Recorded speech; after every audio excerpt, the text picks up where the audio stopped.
நாமத்துக்கு ஸ்தோத்திரம். இன்றைக்கும் நாம் ஒரு சில அப்போஸ்தலர்களை குறித்து பார்க்க போகிறோம். போன வாரம் யாரை குறித்து பார்த்தோம்? பிலிப்பு, பர்த்தலோமேயு, 2 பேரை குறித்து நம்ம பார்த்தோம். இன்றைக்கி நாம் அந்திரேயாவை குறித்து பார்க்கலாம்னு சொல்லி நான் போன வாரமே சொல்லியிருந்தேன்.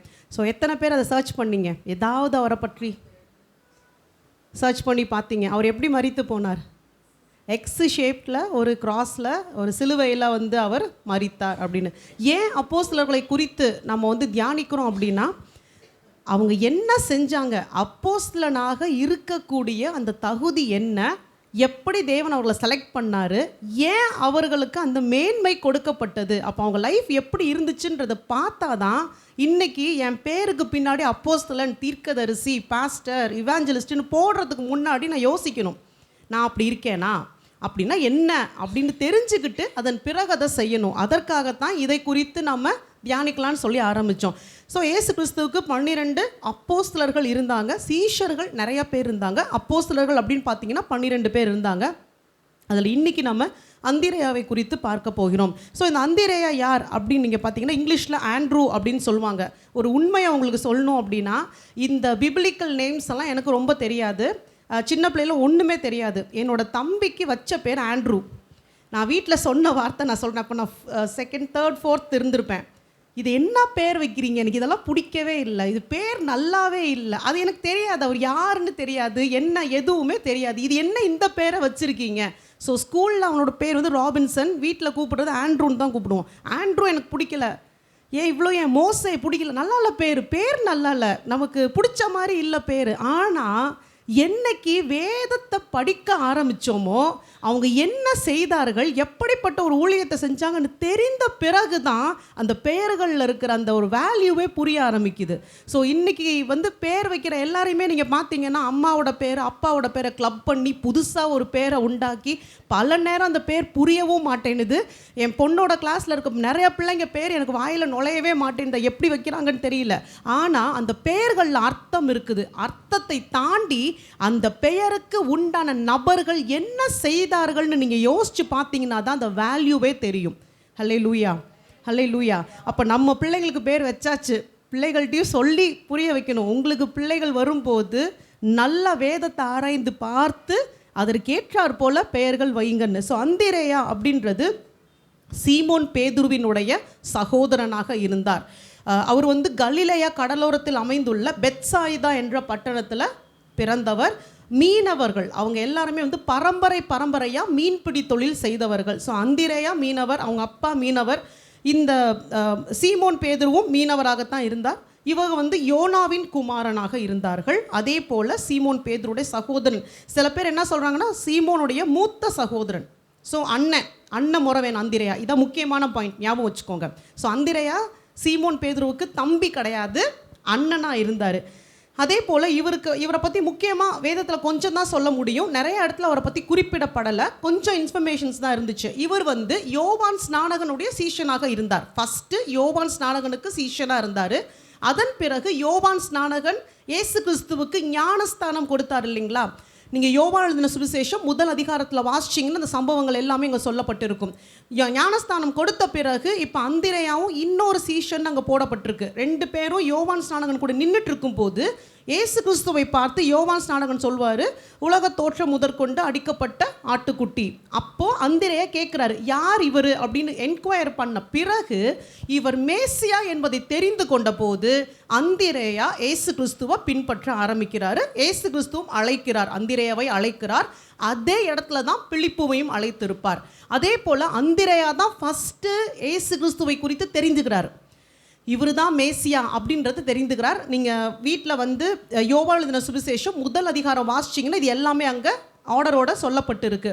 ஃபஸ்ட்டு யார் தெரிஞ்சுக்கிறா? அண்ணனாகிய அந்திரேயா தான் இயேசு கிறிஸ்துவை குறித்து தெரிந்து கொள்கிறாரு. தெரிந்து கொண்ட பிறகு சந்தோஷமாக ஓடி போய் சீமோன் கிட்ட சொல்கிறார், உனக்கு விஷயம் தெரியுமா, இத்தனை நாள் நம்ம வெயிட் பண்ணோமே மேசியா வருவார்னு, அந்த மேசியாவை நான் பார்த்துட்டேன், அவர் இயேசு கிறிஸ்து. இது எல்லாத்தையும் போய் சீமோன் கிட்ட சொன்னது அந்திரேயா. இதே தான் பிலிப்புவும் பண்ணியிருப்பாரு. அவர் இயேசு கிறிஸ்துவை அறிந்து கொண்ட பிறகு அவர் பர்த்தலோமேயு கிட்ட நாத்தான்வேல் கிட்ட போய் அவர் சொல்லியிருப்பார், உனக்கு தெரியுமா நம்ம. ஸோ ஒரு விஷயம் நீங்கள் புரிஞ்சுக்கோங்க, இவங்க எல்லாருமே படித்தாங்களோ படிக்கலையோ, என்ன தொழில் செய்தாங்க, மீன் பிடிக்கிற தொழில் செய்தாங்க. சாதாரணமான ஜனங்க, பெரிய வசதி வாய்ப்புகள்னு சொல்ல முடியாது. ஆனால் இவங்க எல்லாருமே மேசியா வரணும்னு காத்துட்டு இருந்தாங்க. அந்த ஒரு குவாலிட்டி இவங்க எல்லாருக்குள்ளாரையுமே இருந்துச்சு. நீங்கள் இந்த அப்போஸ்தலர்கள் எல்லாரையுமே நீங்கள் எடுத்து பார்த்தீங்க அப்படின்னா, இவங்க பேக்ரவுண்ட் பெரிய படிப்பு, பெரிய ஒரு வசதியான குடும்பம், இல்லை ஒரு நல்ல ஒரு பொசிஷன் அப்படி நீங்கள் சொல்லிட முடியாது. சாதாரணமான ஆட்கள் தான். ஆனால் ஏன் இயேசு கிறிஸ்து இவங்களை செலக்ட் பண்ணாருன்னா, முக்கியமான ஒரு விஷயம், அவர்களுக்குள்ளாக ஒரு வைராக்கியம் இருந்தது. ஒரு வைராக்கியம், அது கெட்டதோ நல்லதோ அதை பற்றி தான் நம்ம இன்னைக்கு பார்ப்போம். ஆனால் ஏதோ ஒரு வைராக்கியம் இருந்தது. அது தவறான ஒரு இடத்துல இருக்குமானால் இயேசு கிறிஸ்து அதை சரியான பக்கம் திருப்பினார். இதுதான் நடந்துச்சு. ஸோ பேசிக்கலி அவங்க எல்லாருமே மேசியா எப்போ வருவார்னு ஆவலோடு காத்து கொண்டிருந்த ஜனங்களாக இருந்தாங்க. அதுவும் அதோட இன்னும் அதிகமாக சொல்லணும் அப்படின்னா, இந்த அந்திரேயான்றவர் பாருங்க, யோவான் ஸ்நானகனோட ஒரு சீஷனாக போய் இருக்கிறாரு. அப்போ எவ்வளோ ஒரு வாஞ்ச தாகம் தெரிஞ்சுக்கணும். ஸோ இவங்களுக்கெல்லாம் வேத அறிவு இல்லை அப்படின்னாலும், அதெல்லாம் படிக்கக்கூடிய அந்த ஸ்லாக்கியம் இல்லை அப்படின்னாலும் தெரிந்து கொள்கிற ஆர்வம் இருந்தது. எங்கேயாவது ஒரு வார்த்தை வராதா, யாராவது சொல்ல மாட்டாங்களா, நான் மேசியாவை பற்றி தெரிஞ்சுக்கணும், வரும் காரியங்களை குறித்து தெரிஞ்சுக்கணுன்ற வாஞ்சை இருந்ததுனால தான் ஊரில் மற்ற எல்லாரோடையும் சுற்றிட்டு இல்லாமல் யோவான் ஸ்நானகன் கிட்ட போய் கற்றுக்குறாங்க. அதுதான் அந்த குவாலிஃபிகேஷன். ஸோ அங்கே பாஸ் ஆயாச்சு. இப்போ யோவான் ஸ்நானகன் அழகாக ஏசு கிறிஸ்துக்கிட்ட டைரக்ட் பண்ணுறாரு. இப்போ ஏசு கிறிஸ்து டேக் ஓவர் பண்ணுறாரு. இவங்க போய் சீமோன் கிட்ட சொல்லியாச்சு. ஸோ யார் அண்ணன்? அந்திரேயா தான் அண்ணன். யார் தம்பி? சீமோன் தம்பி. யாரை ஃபஸ்ட்டு ஏசு கிறிஸ்து அழைத்தார்? அந்திரேயாவை தான் அழைத்தார். அதுக்கு அப்புறம்தான் சீமோன் அழைத்தார். இன்னும் சில பேர் எப்படி சொல்கிறாங்கன்னா, 12 அப்போஸ்தலர்கள்லையுமே ஃபஸ்ட்டு அழைக்கப்பட்டது அந்திரேயா தான். இருக்கிறதுலே லீடர்னு பார்த்தோம்னா அவர் தான். ஆனால் நீங்கள் நல்லா வேதத்தை வாசித்து பார்த்தீங்கன்னா, பேதுருவுக்கு அதிக முக்கியத்துவம் கொடுக்கப்பட்டுச்சா, அந்திரேயாவுக்கு கொடுக்கப்பட்டுச்சா? நம்மளே கேட்டால் சீஷர்கள் லிஸ்ட்டு, அப்போஸ்தலர் லிஸ்ட்டு கேட்டால் பேதுரு தான் வந்தார், அந்திரேயா வரல. அந்திரேயா பொறாமப்பட்டாரா? அது எப்படின்னு கேள்வி கேட்டாரா? ஏசு கிறிஸ்துட்ட சண்டை போட்டாரா? என்னை தானே ஃபஸ்ட்டு கூப்பிட்டீங்க, நான் பார்த்து சொல்லி ஏசுக்கிட்ட வந்தவன் இன்றைக்கி அவன் பெரிய ஆள், நான்லாம் இங்கே இருக்கணும். கேட்கல. குவாலிஃபிகேஷன்ஸை பாருங்கள். அதுதான் ஆச்சரியமான விஷயம். ஒரு அப்போஸ்தலனா நீங்கள் இருக்கீங்க, ஒரு சபையில் இருக்கீங்கன்னா, ஒரு போதகர்கிட்ட இருக்கீங்க அப்படின்னா, ஏசு கிறிஸ்துவுக்கு ஒரு அப்போஸ்தலனா நம்ம இருக்கோம் அப்படின்னா, அவன் பெரிய ஆளா, நாம் பெரிய ஆளா, என்னையே தானே ஃபஸ்ட்டு கூப்பிட்ட, அவனுக்கு என்ன மரியாதை, என்னால் முடியாத கேட்கக்கூடாது. உங்களை ஒரு நோக்கத்துக்காக அழைத்தார், அந்த நோக்கத்தை நிறைவேற்றணும், அதற்கு உண்டான பலனை பெற்றுக்கொண்டு போயிட்டே இருக்கணும். புரியுதுங்களா? ஸோ ஒரே குடும்பத்தை சேர்ந்தவங்க தான். இவர் தான் அண்ணன், அவர் தான் தம்பி. ஏசு கிறிஸ்துவுடைய பார்வையில் அதெல்லாம் கிடையாது. உங்களுக்கு என்ன அழைப்போ அது உங்களுக்கு, அவங்களுக்கு என்ன அழைப்போ அது அவங்களுக்கு. இன்னும் ஏசு கிறிஸ்துவை பொறுத்த வரைக்கும் இவங்க மேலானவங்க, அவங்க கீழானவங்க எதுவுமே கிடையாது. இதைத்தான் ஏசு கிறிஸ்து புரிய வைத்தார். ஸோ யோசிச்சு பாருங்கள், இந்த அந்திரேயாவும் தான் இருக்கிறாரு, ஏசு கிறிஸ்துவோடு கூட இருக்கிறாரு. மத்தேயு எழுதின சுவிசேஷத்தில் 16வது அதிகாரத்தில் நம்ம எல்லாருக்கும் ஒரு முக்கியமான சம்பவம் தெரியும். ஏசு கிறிஸ்து எல்லா அப்போஸ்தலர்கள் சீஷர்கள் இடத்துல ஒரு கேள்வி கேட்கிறாரு. ஞாபகம் இருக்குங்களா? நீங்கள் என்னை யார் என்று சொல்கிறீர்கள்? யார் முந்திட்டு பதில் சொன்னது? பேதுரு தான் முந்தி பதில் சொல்றாரு. பேதுரு பதில் சொன்ன உடனே ஏசு கிறிஸ்து என்ன சொல்றாரு? பேதுருவை பார்த்து, மாம்சமும் ரத்தமும் இதை உனக்கு வெளிப்படுத்தல, பரலோகத்தில் இருக்க என் பிதா வெளிப்படுத்தினார். அந்திரேயாவுக்கு எப்படி இருந்திருக்கும்? நீங்கள் ப்ராக்டிக்கலாக ஃபஸ்ட்டு ஸ்டடி பண்ணுங்க. அதை தான் நான் சொல்லுவேன். இப்போ நானும் என் தம்பியும் இருக்கோம். நான் பார்த்து அவனை கொண்டு போய் விட்டுருக்கேன், ஒரு இடத்துல விட்டுருக்கேன். அவனை பார்த்தா மேன்மைப்படுத்திக்கிட்டே போகிறாங்க, நான் ஓரமாக நிற்கிறேன். கோபம் வருமா வராதா? ஒரு பொறாமை எண்ணம் வருமா வராதா? அந்திரேயாவுக்கு அப்படி இருந்ததாக எங்கேயுமே தெரியல. இருந்திருந்தால் போயிருப்பார். கடைசி வரைக்கும் அவர் பொறுமையாக, அமைதியாக, அதை குறித்து அவர் கோவப்படலை அந்த இடத்துல, எப்படி இவனுக்கு மட்டும் அப்படின்னு. அதற்கப்புறம் பார்த்தீங்கன்னா ஏசு கிறிஸ்து இன்னும் சொல்கிறாரு, நீ பேதுருவா இருக்கிறா, இந்த கல்லின் மேல் என் சபையை கட்டுவேன், பாதாளத்தின் வாசல்கள் அதை மேற்கொள்ளாது, எல்லாமே சொல்லும் போது அந்திரேயா அமைதியாக பொறுமையாக பக்கத்தில் நிற்கிறார். இது ஒரு மேலான குவாலிஃபிகேஷன். நீங்கள் ஒரு இடத்துல ஊழியத்துக்கு போகிறீங்க அப்படின்னா, ஒருத்தர் உயர்த்தப்படுவாங்க, ஒருத்தவங்க தாழ்த்தப்படுவாங்க. அதே போல தான் அதே பகுதியில் நீங்கள் பார்த்தீங்க அப்படின்னா, அதே பேதுரு ஏசு கிறிஸ்து சொல்வார், நான் சிலுவையில் மரிக்கணும். அவருடைய மரணத்தை குறித்து சொல்லும்போது பேதுரு என்ன பண்ணுவார்? வேகமாக போய் ஏசு கிறிஸ்துக்கிட்ட, அதெல்லாம் உங்களுக்கு சம்பவிக்கக்கூடாது, நீங்கள் அப்படிலாம் சாகக்கூடாது, அப்போ ஏசு என்ன சொல்லுவார்? எனக்கு பின்னாக போ சாத்தானே. அந்திரேயா கை தட்டி சிரிச்சாரா? நல்லா வேணும் போனி இல்லை முன்னாடி வாங்கி கட்டிக்கோ. இது தாங்க குவாலிஃபிகேஷன். ரொம்ப அமைதியாக பொறுமையாக என்ன நடக்குது ஏது நடக்குது அப்சர்வ் பண்ணிக்கிட்டே இருந்தாங்க. இந்த சீஷர்களை பொறுத்த வரைக்கும் இயேசு கிறிஸ்து செய்த சகலவற்றையும் கூட இருந்து பார்த்துக்கிட்டே இருந்தாங்க. அதே போல் இயேசு கிறிஸ்து என்ன பண்ணுறாரு? இந்த 12 பேரை கூடவே கூட்டு போகிறாரு எல்லா இடத்துக்கும். ஒரு இடத்துல உட்கார வச்சு ஒரு ஆன்லைன் கிளாஸில் எல்லாத்தையும் முடிக்கலை. ஹல்லேலூயா. இன்றைக்கி நாம் நினைக்கிறோம்ல, நிறைய பேர் முடியாதவங்க வீட்டில் இருந்து ஆன்லைன் கிளாஸ் எடுங்க, இல்லை நீங்கள் சர்வீஸ் பார்க்குறீங்க, ஓகே. பட் முடிந்தவர்கள் எல்லாமே எனக்கு இருக்குது அப்படின்னு போது வீட்டில் உட்காந்து நான் ஆன்லைன்லேயே பார்த்துக்கிறேன் அப்படின்னா ப்ராக்டிக்கலாக எப்போ கற்றுக்க போகிறீங்க? ஒரு மெடிக்கல் கோர்ஸே நீங்கள் படிக்கிறீங்கன்னா ப்ராக்டிக்கலாக போய் அங்கே செய்ய வச்சு காமிக்கிறாங்கல்ல. ஆன்லைனில் அதை நடத்த முடியாது இல்லையா? அதே போல தான் இயேசு கிறிஸ்துவுக்கு தெரியும் தம்முடைய சீஷர்களுக்கு எப்படிப்பட்ட ஒரு ஊழியத்தை வச்சிருக்கிறாருன்னு. அதனால தான் ஃபுல்லாக ஃபீல்டில் கூப்பிட்டு போய் காமிக்கிறார். என் கூடவே இரு, நான் எங்கெல்லாம் போகிறேன், என்னெல்லாம் பண்ணுறேன், என்ன பேசுகிறேன், எப்படி அற்புதங்கள் செய்கிறேன், பக்கத்துலேருந்து லைவாக பாருன்னு சொல்கிறாரு. அதற்கு தான் அந்த 12 பேரையும் இன்னும் மற்ற எல்லாரையும் கூடவே கூப்பிட்டுட்டு போய் எல்லாவற்றையும் அவர் காண்பித்து கொண்டே இருக்கிறார். அப்போ அந்திரேயாவாக இருக்கட்டும், மற்ற அப்போஸ்தலர்களாக இருக்கட்டும், இங்கே என்ன பண்ணுறாங்க? ஏசு எங்கே போகிறார், என்ன பண்ணுறார், ஏது செய்கிறார், எப்படி சுகம் உண்டாகுது, இவர் என்ன வார்த்தை சொல்கிறாரு, நடக்கிற சம்பவங்கள் புரியுதோ புரியலையோ எல்லாவற்றையும் உள்வாங்க ஆரம்பித்தாங்க. அதுதான் ரொம்ப முக்கியம். உங்கள் லைஃப்பில் நீங்கள் ஒரு சபைக்கு வரீங்க, இல்லை ஃபீல்டில் இறங்கி ஊழியம் பாருங்கள். அதை ரொம்ப முடிந்த வரைக்கும் செய்யுங்க. போய் பார்த்தா தான் அங்கே இருக்கிற காரியங்கள் புரியும். நான் அடுத்த பகுதிக்கும் அப்புறம் வரேன் நான். ஸோ ஃபஸ்ட்டு என்ன பண்ணார்? ஃபீல்டில் கூட்டு போய் எல்லாரையும் காண்பித்தார். அப்போ அந்திரேயாவும் கூட இருந்து எல்லாத்தையும் பார்க்குறாரு. அந்திரேயாவோட வாழ்க்கையில் இன்னொரு முக்கியமான ஒரு சம்பவம் நடக்குது. இந்த 5 அப்பங்கள் 2 மீன் இருக்குல்ல, அதை கொண்டு நிறைய பேரை போஷிக்கிறார்ல, கர்த்தர் போஷிக்கிறார்ல, அந்த சம்பவத்தில் பிலிப்புவை பார்த்து ஒரு கேள்வி கேட்பார், இவங்களுக்கு எப்படி சாப்பாடு கொடுக்கறதுன்னு. அதை நம்ம போன வாரம் தியானித்தோம். அப்போ பிலிப்பு சொல்லுவார், 200 பணத்துக்கு வாங்கினாலும் இவங்களுக்கெல்லாம் சாப்பிட்றது பத்தாதுன்னு சொல்லிட்டு. பட் அந்திரேயா அந்த இடத்துல ஒரு காரியம் செய்வார். அங்கிருந்த ஒரு சின்ன பையன்கிட்ட 2 மீன் இருக்கும் இல்லையா, அந்த பையனை கூப்பிட்டுட்டு வந்து ஏசு கிறிஸ்துக்கிட்ட அறிமுகப்படுத்துவார். என்னால் முடிந்தது இதுதான், என் கண்ணு முன்னாடி இவ்வளோ இருக்கு ஆண்டவரே, நான் உங்ககிட்ட கொண்டு வந்து தரேன். அதுதான் அந்திரேயா. ஸோ எவ்வளோ தூரம் அவர் கவனிக்கிறார் பார்த்தீங்களா? ஸோ இதுக்கு முன்னாடி இயேசு செய்த அற்புதங்களை பார்த்தவருக்கு இப்போ என்ன தோணி இருக்கு? இருக்கிறத தரேன், நீங்கள் என்ன செய்யணுமோ செஞ்சுக்கோங்க, இல்லைன்றதை பற்றி பேசலை, இருக்கிறத கொண்டு வந்து கொடுக்குறாரு. அதே போல் நிறைய இடத்துல பார்த்தீங்கன்னா ஜனங்களில் இயேசு கிறிஸ்து கிட்ட கூப்பிட்டுட்டு வந்து இன்ட்ரடியூஸ் பண்ணுற வேலையை அந்திரேயா பார்த்தாரு. ஸோ என்னால் இது முடியல, அட்லீஸ்ட் நான் கொண்டு வந்து சேர்க்கிறேன். இதைத்தான் இன்றைக்கும் சொல்கிறோம். உங்களால் ஒருத்தவங்களுக்கு சுவிசேஷம் சொல்ல முடியலை, சொல்ல தெரியலை, பரவாயில்ல, அட்லீஸ்ட் இப்போ நம்ம ஆராதனையில் சொன்ன மாதிரி இயேசு நல்லவர்னு சொல்லலாம்ல, சபைக்கு வாங்கன்னு சொல்லலாம்ல, ஒரு தரம் வந்து பாருங்கன்னு கூப்பிடலாம்ல, அதை நம்ம செய்ய முடியும். அந்திரேயா அப்படி தான் செய்தார். ஸோ அந்த சூழ்நிலையில் அவரால் என்ன முடியுமோ அதை அவர் செய்தவராக இருக்கிறாரு. ஸோ இதே போல தான் மற்ற எல்லா இன்சிடென்ட்லேயும் இயேசு கிறிஸ்து கூடவே இருந்தார். எல்லாரும் இயேசு கிறிஸ்துவை விட்டு ஓடி போனது போல அந்திரேயாவும் இயேசு கிறிஸ்துவை விட்டு ஓடி போனார். உண்மைதான், அந்த இடத்துல அவர் பலப்படலை. ஸோ எல்லாரும் ஓடினாங்க, அந்திரேயாவும் அந்த பாடுகள் மத்தியில் இயேசு கிறிஸ்துவை விட்டு ஓடி போனார். ஆனால் மறுபடியுமாக எல்லா அப்போஸ்தலர்களும் ஒன்று கூடும்போது அந்திரேயாவும் இருந்தார். அந்த 12 அப்போஸ்தலர்களுக்கு யூதாஸ் போயிட்டான், மீதி இருக்க அப்போஸ்தலர்களுக்கு இயேசு கிறிஸ்து மரித்த பிறகு தரிசனமான போது அந்திரேயா அங்கே இருந்தார். அந்திரேயா இருந்தார், எல்லாத்தையுமே பார்த்தார். அதே போல அந்த மேல் வீட்டு அறையில் எல்லாரும் அபிஷேகத்தை பெற்றுக்கொண்ட போது அந்திரேயாவும் அங்கே அவர்களோடு கூட இருந்தார். ஸோ அபிஷேகத்தை பெற்றுக்கொண்டார். ஸோ இதிலெல்லாம் எந்த மாற்று கருத்தும் இல்லை. ஸோ என்னுடைய ஆழமாக என் மனசில் தோணின காரியம் அதுதான். என் சகோதரன் உயர்த்தப்படுறான், நான் தாழ்த்தப்படுறேன், அவருக்கு மட்டும் முக்கியத்துவம் கொடுக்கப்படுது, எனக்கு கொடுக்கப்படலை. அப்படிப்பட்ட ஒரு எண்ணமே அந்திரேயாவுக்குள்ளாக இல்லை. இதை நாம் கற்றுக்கொள்ள வேண்டும். அதே போல் இந்த இயேசு கிறிஸ்துவ பார்த்திங்கன்னா ஒரு 12 பேர், நிறையா சீஷர்கள் இருக்காங்க, 12 பேரை ஸ்பெஷலாக செலக்ட் பண்ணி வச்சுருக்கிறாரு, கூடவே வச்சுருக்கிறாரு.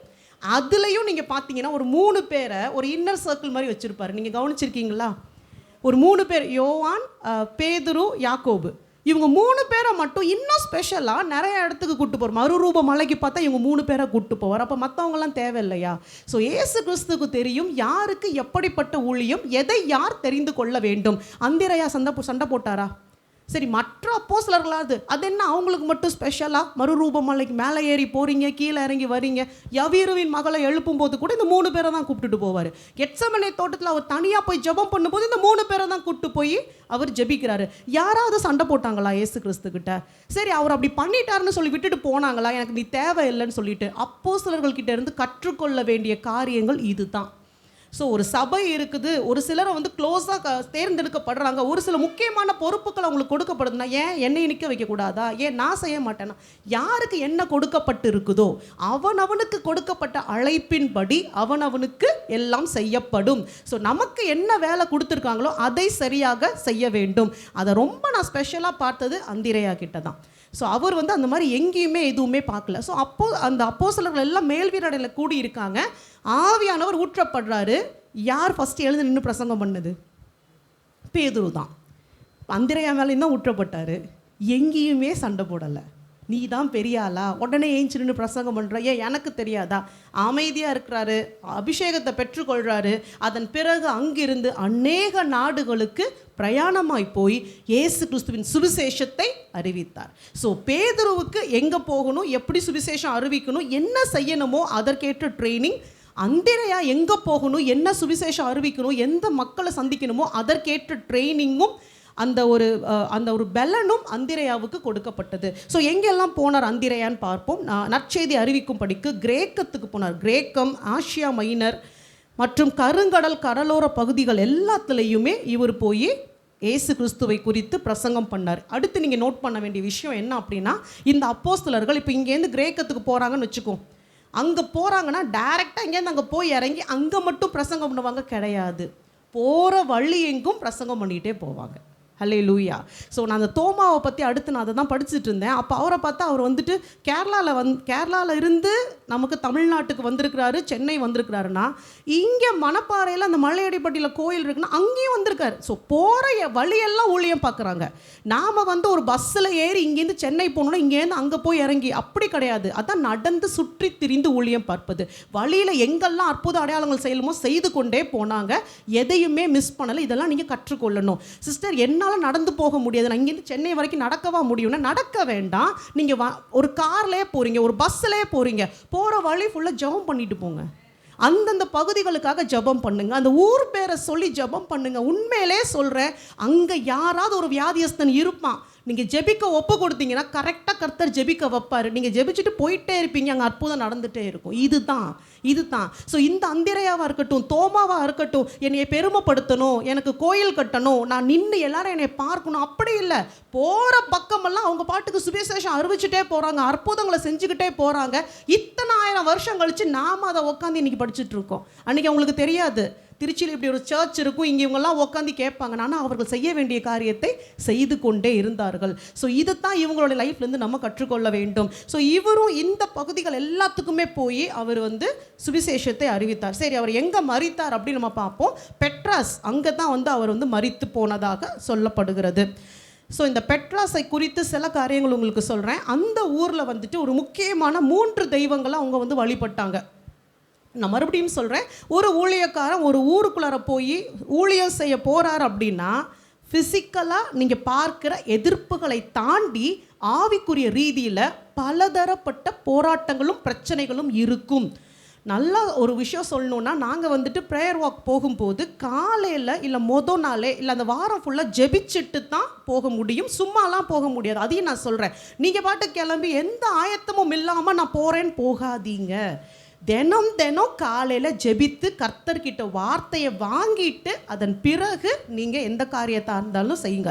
ஸோ ஒரு முறை அது மாதிரி தான் நாங்கள் ஒரு இடத்துக்கு போகிறதா, எந்த இடத்துக்கு போகிறோன்னு எனக்கு தெரியாது, தான் உண்மை. ஏன்னா என்னுடைய கணவர் வந்து இடத்த செலக்ட் பண்ணுவார். காலையில் கிளம்பும்போது நம்ம இன்றைக்கி இந்த இடத்துக்கு போகிறோம், இங்கே தான் நம்ம போய் ஊழியம் செய்ய போகிறோம், அப்படி தான் நாங்கள் 2 பேரும் கிளம்புவோம். ஆனால் காலையில் நான் ஜெபிக்கும் போது கர்த்தர் தரிசனத்தில் ஒரு இடத்த காமிக்கிறார். ஒரு மரம், ஒரு குளம், அந்த எங்கே அது என்ன செயல்படுது, அந்த ஆவிகளை பற்றி எல்லாத்தையும் டீட்டெயிலாக எனக்கு காமிக்கிறாரு. இது வரைக்கும் நான் திருச்சியில் அந்த இடத்த பார்த்ததே இல்லை, எனக்கு அந்த அனுபவம் இல்லை. முடிச்சாச்சு, அங்கேயே ஜெபிச்சு அதை மேற்கொண்டாச்சு. எல்லாமே ப்ரேயரில் காலையிலே முடிஞ்சிருச்சு. பிள்ளைங்க ஸ்கூலுக்கு போனோடனே நாங்கள் கிளம்புறோம். கிளம்பி போனால் கரெக்டாக இவர் என்னை அந்த இடத்துக்கு கூப்பிட்டு போனார். நான் செய்தி முடிஞ்சோன்னே இந்த இடத்த பற்றி உங்களுக்கு சொல்கிறேன். போனால் சர்ப்ரைஸ் என்னன்னா, நான் தரிசனத்தில் பார்த்ததை கண்ணு முன்னாடி பார்த்தேன். அதை அப்படியே பார்த்தேன், அந்த இடத்துல பார்த்தேன். இப்போ எனக்கு அதை பார்த்து பயம் வரலை. ஒருவேளை நான் ஜெபிக்காமல் அங்கே போயிருந்தா அந்த கோரத்தனமான அந்த இடத்த பார்த்த போது எனக்கு உண்மையிலே பயம் வந்திருக்கும். ஏன்னா மாம்சம் பயப்படும். அப்படிப்பட்ட ஒரு பயங்கரமான இடமா தான் அது இருந்துச்சு. நம்மெல்லாம் என்ன பண்ணுவோம், அப்படிப்பட்ட இடத்துக்கு போகாத, இந்த பக்கமே வேணாம். கரெக்டு தான், சில இடத்துக்கு போகாதன்னு நல்ல விஷயம்தான். ஆனால் ஜெபத்திற்குன்னு போகும்போது எதையுமே பார்க்காம போக வேண்டியது அவசியமாக இருக்குது.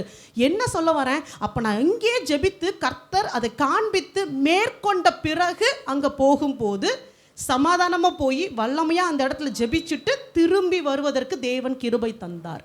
இல்லை அப்படின்னா நீங்கள் தெரியாமல் போனீங்கன்னா அப்போ தான் நம்ம விழுந்து போகிறதுக்கான சூழ்நிலைகள் வரும். ஒவ்வொரு இடமும் அப்படி தான். நீங்கள் எந்த எல்லைகளுக்குள்ளே போனாலும் அந்த எல்லையை ஆளுகை செய்கிற சில பலவான்கள் இருக்கத்தான் செய்வாங்க. ஏதோ டூருக்கு தானே போகிறோம், பிக்னிக் தானே போகிறோன்னு இஷ்டத்துக்கு எல்லா இடத்துக்கும் போகாமல் அந்த வல்லமைகளை கட்டி ஜெபிச்சுட்டு நீங்கள் போங்க. அப்போ தான் நமக்கு பாதுகாப்பு. மற்ற எல்லாரும் போகிறாங்களே, பக்கத்து வீட்டுக்காரன் போகிறான், எய்த்த வீட்டுக்காரன் போகிறான் அப்படின்னு நீங்கள் தானே ஜெபிக்கிறீங்க. அப்போ அது டார்கெட் உங்கள் மேலே தான் இருக்கும். அதையும் புரிஞ்சுக்கோங்க. ஸோ நம்ம அப்படி சொல்லக்கூடாது, அவங்கெல்லாம் போகிறாங்க நாங்கள் போனால் என்ன. நான் அதை எதிர்த்து நிற்கிறேன். நான் கிறிஸ்துவின் ஊழியக்காரியாக இருக்கேன். அது எனக்கு பிடிக்கலன்னு நான் சொல்கிறேன். அதை எதிர்த்து நிற்கும் போது நம்மளை தான் அது டார்கெட் பண்ணும். அதனால தான், புரியுதுங்களா? ஸோ அந்த வல்லமையை பெருசுப்படுத்தலை, நம்ம ஜாக்கிரதையாக இருக்கணும்னு சொல்கிறேன். அப்போ அந்திரேயா இந்த பெட்ராஸில் மறிக்கணும்னு தீர்மானிக்கப்பட்டாயிற்று. அங்கே போகும்போது அங்கே முக்கியமான ஒரு 3 தெய்வங்கள் அவங்கள வழிபட்டாங்க. நிறையா இருந்துச்சு, முக்கியமான 3 சொல்கிறேன். டெமீட்டர் அப்படின்ற ஒரு தெய்வம், அப்புறம் டயோனிசஸ் அப்படின்ற ஒரு தெய்வம், அப்புறம் அஸ்க்லபியஸ் அப்படின்னு சொல்லி ஒரு தெய்வம். மறுபடியும் சொல்கிறேன், இந்த 3ம் அந்த முழுமுதற் கடவுள், அப்புறம் அந்த பாகால், இதனுடைய அடிப்படையில் தான் அந்த வழிபாட்டு முறைகள் எல்லாமே இருந்தது. இதில் முக்கியமான விஷயம் அந்த டெமீட்டர் அப்படின்ற அந்த தெய்வம் தான். ஏன்னா அந்த தெய்வத்தினுடைய ஆலயத்திற்கு பக்கத்தில் தான் அந்திரேயா சிலுவையில் அறையப்பட்டார். ஸோ அது என்ன, அதை நம்ம பார்ப்போம். ஸோ இந்த டெமீட்டர் அப்படின்றது ஒரு பெண் தெய்வமாக இருந்தது. நான் ரொம்ப அதை பற்றி சொல்ல விருப்பப்படலை. அது வளமையின் தெய்வம் அப்படின்னு சொல்லி, செழிப்பு, வளமை, இது எல்லாத்துக்கும் அதுதான் ஆதாரமாக இருந்ததுன்னு அந்த ஊர் மக்கள் நம்பி அதை வழிபட்டு கொண்டு இருந்தாங்க. இந்த டெமீட்டருக்கு ஒரு பெண் இருந்ததாகவும் அந்த மகளை பாதாளத்தின் தேவன் மணந்து கொண்டதாக ஒரு கதை இருக்குது. எல்லாமே ஒன்று கூடும். நீங்கள் பார்த்தீங்கன்னா அந்த பாதாளத்தின் தேவன் இந்த டெமீட்டரோட மகளை திருமணம் செய்து கொண்டதாக, இதுக்கு தெரியாமல் திருமணம் செய்து கொண்டதாகவும், அதனால இந்த டெமீட்டருக்கு கோவம் நிறைய காரியங்கள் நடந்ததுன்னு ஒரு மித்தாலஜிக்கல் ஸ்டோரிஸ் எல்லாமே இருக்குது. ஸோ நமக்கு அது தேவையில்லை. ஸோ இந்த டெமீட்டருடைய முக்கியத்துவம் என்ன அப்படின்னா, இது மகளை திருமணம் செய்தது பாதாளத்தின் ராஜா. ஸோ அப்படி தான் இவங்களுடைய உறவு இருந்துச்சு. சரி, மருமகனா மட்டும் ஓடி போயிருமா பிசாசு, எல்லாம் ஒன்று கூடிக்கும் தான். ஸோ இதுக்கு அதோடைய ஆளுகையும் இருக்கத்தான் செய்தது. இந்த டெமீட்டருடைய கோயிலுக்கு பக்கத்தில் ஒரு நீரூற்று இருந்தது. இது எங்கே இருந்துச்சோ அங்கே பக்கத்தில் ஒரு நீரூற்று, ஒரு சின்ன குளம் மாதிரி வச்சுக்கோங்க, இல்லை ஒரு கிணறு மாதிரி வச்சுக்கோங்க, ஒரு நீரூற்று. அதில் என்ன விசேஷம் அப்படின்னா, அந்த ஊரில் யாரெல்லாம் வியாதிப்பட்டு இருக்காங்களோ அவங்க எல்லாருமே இந்த நீரூற்றுக்கிட்ட வருவாங்க. சாக போகிற நிலைமையில் இருக்கேன், ரொம்ப நாளாக எனக்கு வியாதி சுகமாகலைன்னா இந்த நீரூற்றுக்கு வருவாங்க. அங்கிருந்த பூஜாரிகள் என்ன பண்ணுவாங்கன்னா, ஒரு கண்ணாடியை எடுத்து ஒரு கயிறில் கட்டி அந்த நீரூற்றுக்குள்ளே இறக்குவாங்க. அந்த நீரூற்றினுடைய அந்த தண்ணியோடைய மேல் பகுதி கிட்ட அந்த கண்ணாடி போகிற வரைக்கும் இறக்குவாங்களாம். இறக்கிட்டு இந்த பூசாரி, இந்த கோயில் பூசாரி இல்லை அந்த ப்ரீஸ்ட், அவங்க எட்டி பார்க்கும்போது வியாதிப்பட்ட நபருடைய முகம் அந்த கண்ணாடியில் தெரிஞ்சிச்சு அப்படின்னா அவன் பிழைத்து கொள்வான். சப்போஸ் அவங்க முகம் தெரியல அப்படின்னா நீ செத்து போயிடுவ அப்படின்னு கூறி சொல்கிற ஒரு இடமாக, வியாதியஸ்தர்கள் சுகம் அளிக்கக்கூடிய ஒரு நீரூற்றாக இந்த நீரூற்று பார்க்கப்பட்டுச்சு. பயங்கரமாக அதை அவங்க அந்த வைராக்கியமாக அதை ஃபாலோ பண்ணிட்டு இருந்தாங்க. ஸோ இப்போ இந்த ஊருக்கு அந்திரேயா வராரு. இதை பற்றி அவர் கேள்விப்படுறாரு. எங்கே நின்று பிரசங்கம் பண்ணார் தெரியுமா? நீரூற்று பக்கத்துலேயே போய் நின்று பிரசங்கம் பண்ணார். வேறு எந்த ஸ்பாட்டையும் செலக்ட் பண்ணலை. இங்கே வா, நான் சொல்கிறேன் உனக்கு, இந்த நீரூற்றினால சுகம் கிடையாது, இயேசு கிறிஸ்துவாலே சுகம் உண்டாகும்னு சொல்லி பிரசங்கம் பண்ணுறாரு. அப்போது ஒரு சின்ன கற்பனை தான், இதை வாசிக்கும் போது எனக்குள்ளே வந்தது. அந்திரேயாவுக்கு என்ன ஞாபகம் வந்திருக்கும் அந்த நீரூற்றை பார்க்கும்போது? சரி, இப்போ நான் உங்ககிட்ட சொல்லிட்டேன், உங்களுக்கு என்ன ஞாபகம் வருது இந்த நீரூற்றை பார்க்கும்போது? பெதஸ்தா குளம். அதுக்கு தான் இயேசு கிறிஸ்து கூட வான்னு சொன்னது. வீட்டில் உட்காந்து கதை கேட்காத, கூட பாருன்னு சொல்லி கூப்பிட்டுட்டு போனதுக்கான காரணம் அதுதான். ஏன்னா பெதஸ்தா குளத்தை பற்றி நம்ம எல்லாருக்குமே தெரியும். யோவான் எழுதின சுவிசேஷத்தில் 5வது அதிகாரத்தில் வருது பெதஸ்தா குளம். அந்த குளத்தை சுற்றி அதை பற்றி ஒரு சின்ன இன்ஃபர்மேஷன் கொடுக்குறேன். பெதஸ்தா அப்படின்றதுனா பெத் ஹதாசா. ஹதாசானா எஸ்தருடைய பெயர், அவளுடைய ஒரிஜினல் நேம். ஸோ இந்த குலத்தினுடைய ஒரு வரலாறு என்ன அப்படின்னா, இந்த யூத ஜனங்கள் அந்த பெர்சியாவிலேருந்து அவங்க வராங்களே வெளியே, அகாஸ்வேரு ராஜாவின் நாட்களில் அவங்க விடுதலை செய்யப்படுறாங்க. இவங்க எல்லாம் எருசலேமுக்கு திரும்பி வந்தபோது பூரிம் பண்டிகையை கொண்டாடணும்னு சொல்லி முடிவு பண்ணுறாங்க. ஏன்னா அங்கே கொண்டாடினாங்க, அதன் பிறகு எருசலேமுக்கு வந்து இங்கேயும் கொண்டாடணும்னு முடிவு பண்ணும்போது இந்த குலத்தை சுற்றி மண்டபங்கள் அமைத்து சந்தோஷமாக அங்கே செலிப்ரேட் தான் பண்ணிட்டு இருந்தாங்களாம். இது ஒரு ஸ்டோரி. செலிப்ரேட் பண்ணிட்டு இருந்தாங்களாம். அதுக்கு தான் அந்த குலத்திற்கு பெத் ஹதாசா, ஹத்சாலின் வீடு அப்படின்னு பேர் வச்சு அங்கே எல்லாம் ஒன்று கூடி இது எல்லாத்தையும் அந்த பூரம் ஃபெஸ்டிவல் செலிப்ரேட் பண்ணாங்க. கொஞ்ச நாளுக்கு அப்புறம் அங்கே எப்படி அது நடந்துச்சுன்னு தெரியாது. அந்த குலத்தில் ஒரு வல்லமை இருக்குது, இந்த குலத்தை ஒரு தேவதூதன் கலக்கும் போது யார் ஃபஸ்ட்டு இறங்குறாங்களோ அவங்களுக்கு சுகம் உண்டாகும் அப்படின்ற காரியம் பரவ ஆரம்பித்து அந்த இடம் முழுவதும் வியாதியஸ்தர்களால் நிரப்பப்பட்டாயிற்று. நிரப்பப்பட்ட பிறகு நீங்கள் யோசிங்க, ஃபுல்லாக வியாதியஸ்தர்கள் இருக்கும்போது செலிப்ரேஷனுக்கு போக முடியுமா? ஸோ அப்படியே அந்த செலிப்ரேஷன் பாயிண்ட் போய் இந்த இடம் எப்படி மாறிடுச்சுன்னா, இந்த குளத்துக்கிட்ட வியாதியஸ்தர்கள் எல்லாம் கொண்டு வந்து போட்டுருவாங்க. குளம் கலக்கப்படும் போது யார் முந்தி இறங்குறாங்களோ அவங்களுக்கு சுகம் உண்டாகும் அப்படின்ற கான்செப்ட் வந்துருச்சு. ஸோ இது உண்மையோ பொய்யோ அவங்க எல்லாரும் நம்பி அந்த இடத்துல காத்து கொண்டு இருக்க ஆரம்பித்தாங்க. ஸோ வருஷக்கணக்காக அந்த இடத்துல ஜனங்கள் வியாதியஸ்தர்களை கொண்டு வந்து வைக்க ஆரம்பித்தாங்க. இயேசு கிறிஸ்து என்ன பண்ணார்? அந்த நல்லா நீங்கள் அதை வாசித்து பார்த்தீங்கன்னா, ஒரு நாள் ஏசு கிறிஸ்து அந்த குளத்துக்கு வராரு. எதன் வழியாக வராரு? யாராவது வாசிச்சவங்களுக்கு ஞாபகம் இருக்கா? ஆட்டு வாசல் வழியாக அவர் வருகிறார். நான் அடுத்து வாசல்களை பற்றி எடுக்கும்போது தெரியும். ஆட்டு வாசல் வழியாக என்ன கொண்டு வருவாங்க தெரியுமா? பலி செலுத்துவதற்கு தேவையான ஆடுகளை, ஆலயத்திற்கு பலி செலுத்த தேவையான ஆடுகளை ஆட்டு வாசல் வழியாக தான் கொண்டு வருவாங்க எருசலேமில். இப்போ ஏசு கிறிஸ்து கரெக்டாக ஆட்டு வாசல் வழியாக பிரவேசிக்கிறாரு. அங்கே வியாதியாக கிடக்கிற அந்த மனுஷங்கிட்ட போகிறாரு. போய் ஒரு காரியத்தை அவனுக்கு புரிய வைக்கிறாரு. உனக்கு என்ன வேணும்னு கேட்கும்போது அந்த மனுஷன் சொல்கிறான், என்னைய முதல்ல யாருமே குளத்தில் இறக்க மாட்டேன்றாங்க, எனக்கு யாருமே இல்லை, எனக்கு சுகம் வேணும்னு கூட சொல்லலை பாருங்க. என்னை இறக்கி விட ஆள் இல்லை. குளம் கலங்கும் போது எவனோ ஒருத்தர் இறங்குறான். ஏசு தெளிவாக கேட்குறாரு, உனக்கு என்ன வேணும்? சுகம் வேண்டும். அதுக்கு குளம் தேவையில்லை, நான் போதும், I am more then sufficient for you. அதைத்தான் ஏசு கிறிஸ்து அங்கே வந்து ப்ரூவ் பண்ணி காமிச்சாரு. அதே நேரம் அவனுக்கு அங்கே உடனே சுகம் உண்டாயிருச்சு. அவன் எழுந்தான், படுக்கை எடுத்துக்கொண்டு வீட்டுக்கு போயிட்டான். ஆட்டு வாசல் வழியாக ஏன் அவர் பிரவேசித்தார்? பைபிளில் எல்லாத்துக்குமே அர்த்தம் இருக்குது, ஒவ்வொரு வார்த்தைக்கும் இருக்குது.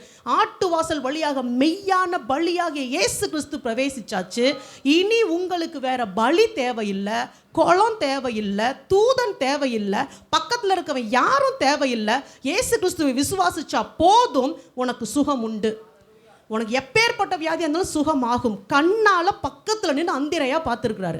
மற்ற எல்லா அப்போஸ்தலர்களும் பார்த்துருக்காங்க, சீஷர்கள் பார்த்துருக்காங்க.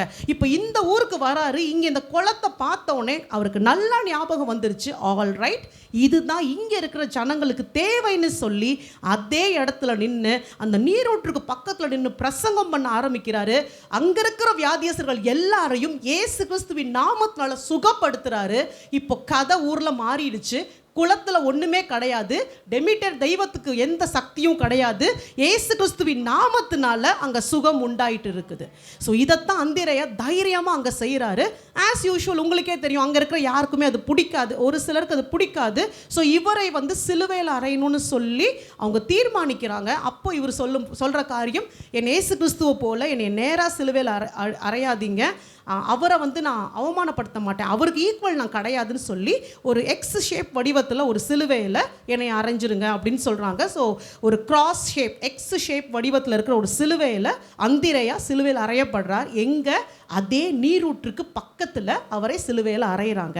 சிலுவையில் அறையப்பட்ட பிறகும் அவர் பிரசங்கம் பண்ணிக்கிட்டே இருந்தார். இது எதை ஞாபகப்படுத்துது தெரியுமா? இதே காரியம்தான். யோவான் சுவிசேஷம் 7வது அதிகாரம், யோவான் 7:37-38. பண்டிகையின் கடைசி நாளாகிய பிரதான நாளிலே இயேசு நின்று சத்தமிட்டு, ஒருவன் தாகமாய் இருந்தால் என்னிடத்தில் வந்து பானம் பண்ண கடவன், வேத வாக்கியம் சொல்லுகிறபடி என்னிடத்தில் விசுவாசமாய் இருக்கிறவன் எவனோ அவன் உள்ளத்தில் இருந்து ஜீவ தண்ணீருள்ள நதிகள் ஓடும் என்றார். ஹல்லேலூயா. அப்போ இந்த அந்திரையா இயேசு கிறிஸ்து கிட்ட பானம் பண்ணிட்டார். ஆல்ரெடி இயேசு கிறிஸ்துலேருந்து வார்த்தையை வாங்கியாச்சு, நிரப்பப்பட்டாயிற்று. இப்போ ஏற்ற நேரத்தில் அந்த நீரூற்று மட்டும் இல்லை, அந்திரையாவின் இருதயத்தில் இருந்து ஜீவ தண்ணீருள்ள நதிகள் புறப்பட்டு ஓட ஆரம்பிச்சிச்சு. அந்த இடத்தினுடைய மொத்த சூழ்நிலையும் மாறிடுச்சு. அன்னைக்கு புறப்பட்ட அந்த ஊற்று இன்றும் ஜீவ ஊற்றாய் அந்த பகுதியில் இருக்குது. இப்போ அந்த இடத்துல அந்திரேயாவுக்கு கோயில் கட்டப்பட்டு இருக்குது. ஒரு சர்ச் கட்டியிருக்காங்க. டெமிட்டருடைய அந்த தெய்வத்தினுடைய அந்த கோயில் இடிக்கப்பட்டாயிற்று. அந்திரேயாவுக்கு கோயில் கட்டப்பட்டு இன்னைக்கு அந்த நீரூற்றை அந்திரேயாவின் நீரூற்றுன்னு அழைக்கிறாங்க. ஹல்லேலூயா. ஈஸி கிடையாது. ஆனால் இதில் இன்னொரு ரகசியம் சொல்லித்தரேன் உங்களுக்கு. வலுசர்ப்பத்துறவுன்னு ஒன்று இருக்குது. ஏன்னா இதை பற்றி எனக்கு தெரிஞ்சுக்கோங்க. நீங்கள் வேதத்தில் வாசிச்சிங்கன்னா நெகேமியாவின் புஸ்தகத்தில் ஒரு பள்ளத்தாக்கின் வாசலை கடந்து போகும்போது வலுசர்ப்பத்துறவை கடந்து போனார் அப்படின்னு இருக்கும். மேப்லேயுமே நீங்கள் பார்த்தீங்கன்னா எருசலேமில் வலுசர்ப்பத்துறவுன்னு ஒன்று இருக்கும். எருசலேமில் மட்டும் இல்லைங்க, ஒவ்வொரு ஊர்லேயும் அந்த ஊரோட எல்லை பகுதியில் வலுசர்ப்பத்துறவுன்னு உங்கள் கண்களுக்கு தெரிந்தோ தெரியாமலோ இருக்கும். ஸோ இதை குறித்து ஸ்மித் விகில்ஸ்வர்த் வந்து ஒரு இன்ஃபர்மேஷன் கொடுத்துருந்தாரு. அதை நான் படிச்சிருக்கேன், அதை நான் சொல்கிறேன் உங்கள்கிட்ட. ஸ்மித் விகில்ஸ்வர்த் வந்து நிறைய பேரை உயிரோடு எழுப்பியிருக்கார். அப்போ அவருடைய மருமகன் அவர்கிட்ட கேட்டாராம், எப்படி இதை நீங்கள் செய்கிறீங்க? இப்படி ஜெபிச்சா அவங்க வந்துடுவாங்களா? அப்போ செத்த பிறகு அந்த ஆத்மா எங்கே போயிருக்கும், எங்கே இருந்து வருது, எனக்கு அதை எக்ஸ்பிளைன் பண்ணுங்க அப்படின்னு கேட்கும்போது தான் ஸ்மித் விகில்ஸ்வர்த் தன்னுடைய அனுபவத்தை சொல்கிறாரு. அதில் அவர் சொல்லியிருக்கிறாரு, ஒவ்வொரு ஊர் எல்லை, ஒரு 5 ஊர் 10 ஊர் அப்படின்ற மாதிரி ஒரு காம்பினேஷனோட அந்த எல்லை பகுதியில் ஒரு குளமோ ஒரு கிணறோ அது வந்து பாதாளத்தின் வாசலாக அது வைக்கப்பட்டிருக்கும், வலுசர்ப்ப துறவாக வைக்கப்பட்டிருக்கும்.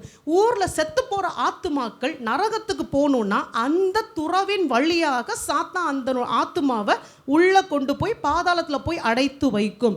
ஸோ உயிரோடு எழுப்பும் போது ஸ்மித் விகில்ஸ்வர்த் என்ன பண்ணுவார் அப்படின்னா, ஒருத்தர் செத்து போயிட்டான், அந்த பாடி அங்கே இருக்குன்னா இவர் ஜெபிக்கும் போது இவருடைய ஆவி கிளம்பி போகும், சரீரத்தை விட்டு வெளியே போகும்போது ஒரு வெள்ளை குதிரையில் அந்த ஆவி, இவருடைய ஆவி போகுமா. இவர் அதை தான் சொல்கிறார். அவர் ஒரு வெள்ளை குதிரையில் அந்த ஆவியில் இவர் போவார் அந்த வலுசர்ப்ப துறவுக்குள்ளாக. அதை காவல் காப்பது வலுசர்ப்பம். இதை தான் நான் போன செய்தியிலையும் சொன்னேன். ஸோ பாதாளத்தின் வாசலை பாதுகாப்பது வலுசர்ப்பம். ஸோ இவர் இங்கேருந்து போவாராம், வெள்ளை குதிரையில் போவாராம். போகும்போது அந்த வலுசர்ப்பம் எதிர்த்து நிற்கும். அப்போ இவர் என்ன பண்ணுவார், அந்த குதிரையில் அந்த குதிரையுடைய காலை வச்சு அந்த குதிரை அந்த வலுசர்ப்பத்தை எட்டி உதைக்குமா. அதை எட்டி உதச்சி மிதிக்குமா. மிதித்த போது அந்த வலுசர்ப்பம் கேட்குமா, உனக்கு எந்த ஆத்மா வேணும்னு கேட்குமா. பேரை சொல்லும் போது அந்த ஆத்மாவை வெளியே தூக்கி எறியுமா. அந்த ஆத்மா வந்து இந்த உடலில் சேரும், அந்த ஆவி வந்து இந்த உடலோட சேரும், ஆத்மா உடலுக்குள்ளாக வரும். அப்படி தான் அந்த ஆத்மா, அந்த நபர் வந்து உயிரோடு எழுந்திருப்பாங்க. இந்த குதிரை அப்படின்றது உங்கள் ஜெபம், உங்கள் ஜெபம். ஸோ நீங்கள் உங்கள் போராட்டம் எல்லாமே இங்கே அந்தரங்கத்தில் எவ்வளவு ஜெபிக்கிறீங்களோ அதுதான் நேருக்கு நேர் நீங்கள் சாத்தானோட நிற்கும் போது உங்களுக்கு உதவியாக இருக்கும். ஸோ இதை வந்து அவர் மென்ஷன் பண்ணியிருக்காரு, அவருடைய புக்கில் வந்து அவர் மென்ஷன் பண்ணியிருக்கிறாரு. ஸோ இப்படித்தான் ஒரு ஆத்மாவை அவர் கொண்டு வருகிறார். நல்லா புரிஞ்சுக்கோங்க. நம்ம ஊரில் எல்லா இடத்துலையும் இந்த மாதிரி குளங்கள் பார்க்கலாம். நிறைய இடத்துல உடனே எல்லா குளத்தையும் பார்த்தோன்னே இது பாதாளத்தின் வாசல் நினச்சிடாதீங்க. எதை சொல்கிறதுக்குமே கொஞ்சம் பயமாக இருக்குது. ஒரு கிணறு பார்த்தோன்னே பாதாளத்தின் வாசல் இல்லை.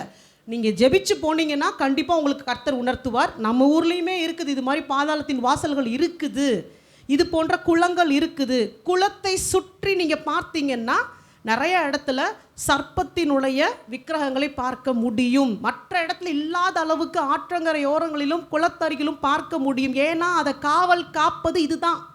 விஷயத்தை நீங்கள் புரிஞ்சுக்கணும். அதுக்கு தான் அதை கொண்டு போய் பர்டிகுலராக அங்கே வச்சுருக்குறாங்க.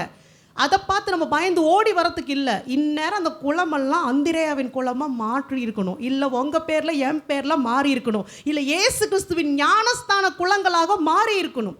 அதுக்கு தான் இன்றைக்கி கர்த்தர் நம்ம கூட பேசிக்கிட்டு இருக்கிறாரு. ஸோ இதெல்லாம் புரிஞ்சுக்கோங்க. புறப்பட்டு போய் இதெல்லாம் செய்யணும், ஃபீல்டில் போய் பார்க்கணும். இங்கே நீங்கள் பைபிளில் படிக்கிறத வெளியில் போய் ஒரு சூழ்நிலையை பார்க்கும் போது கரெக்டாக அதை அப்ளை பண்ண கற்றுக்கணும். ஸோ அந்திரேயா கரெக்டாக அதை செய்தார். ஸோ இன்றைக்கும் அங்கே அந்திரேயாவின் கோவில் இருக்கிறது.